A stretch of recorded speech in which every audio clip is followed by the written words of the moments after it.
is Emil Farkas, and we're back with another karate technique. Today we're going to talk about the spinning back kick, which is so often used in karate. The spinning back kick basically is where you spin around, throw a back kick to your opponent. Now, there are certain things that you must remember. Number one, obviously it's an advanced technique, so before you can do this thing, you must be relatively high belt, and you must have good balance and good coordination. But there are certain tricks to it. Now watch very carefully. Okay, Jay, come on over here.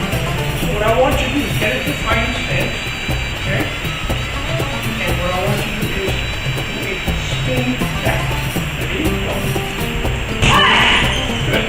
Now you notice, first thing Jay did is whip his body, his head and body around, right? Then the second that his head went, his back foot kicks out. Full extension. Ready? And go. Good. Now, here are the things that the big mistakes people tend to watch in the fighting stance. Now, oftentimes, when you're in a fighting stance, you have a tendency to be a little wide. Okay? Your feet tend to be a little wide, and the reason you do that is because it puts you on balance. Now, this is what happens to a lot of people.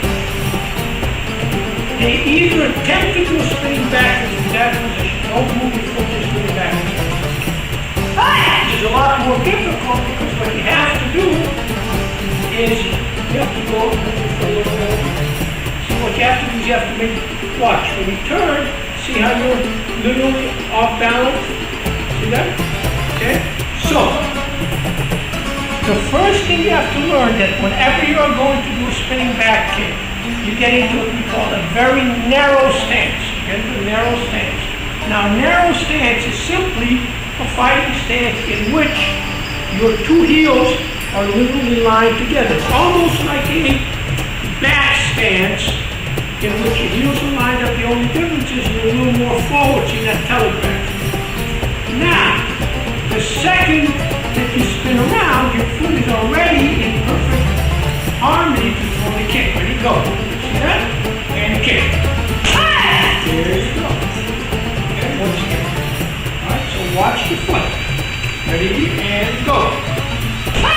Good. Now let me show you something which you see often. You see somebody standing in a fighting stance and they'll watch.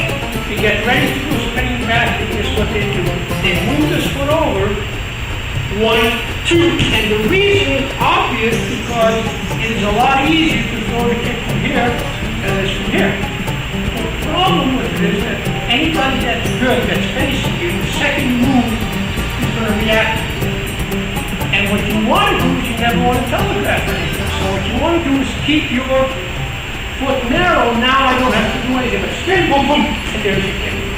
See that? So don't ever let your feet move in front of the kick. The second thing is, don't move the foot before you move the body. A lot of people do this. See, they kick and your head is still back here. What you want to do is you want to whip your head around first. Boom! Because your body is going to rotate your foot and make it a lot stronger. So keep in mind two things. Number one, always narrow stance. Number two, rotate the body first, and then throw the kick. And make sure that when you throw the kick, your focus is on the heel, not on the toe. Because if you kick with the toe, you're going to break your toe, and you're going to minimize the amount of damage that you can do to your opponent. So always kick with the heel. Now, one other thing, whenever you're practicing the spinning back kick, just stand over here. What happens is that because of the fact that we spin 9 out of 10 times, and you see this all the time, watch carefully. See now, really, it looked like a good kick, but I was kicking Jake here. I want to kick him here. Because of the fact that you're spinning, most people tend to over-kick or over-spin.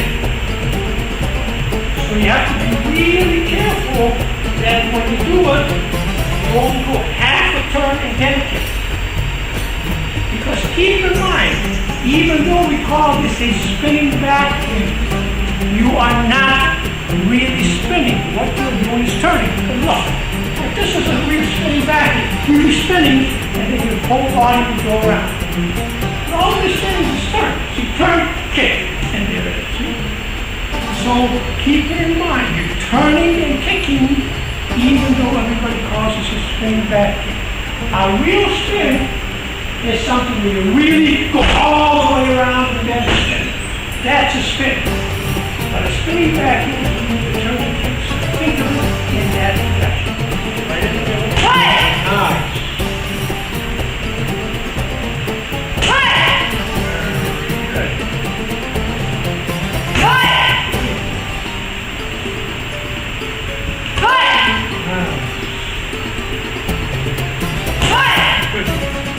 One point, remember, to practice spinning back kicks in the air is wonderful, except that 9 out of 10 times you really don't know when you're hitting a target.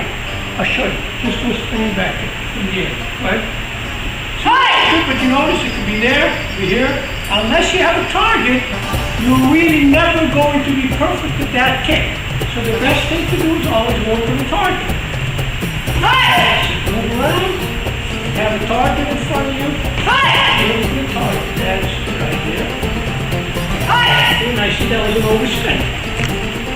Try not to overspin. Go. That's it. Go. Perfect. One more.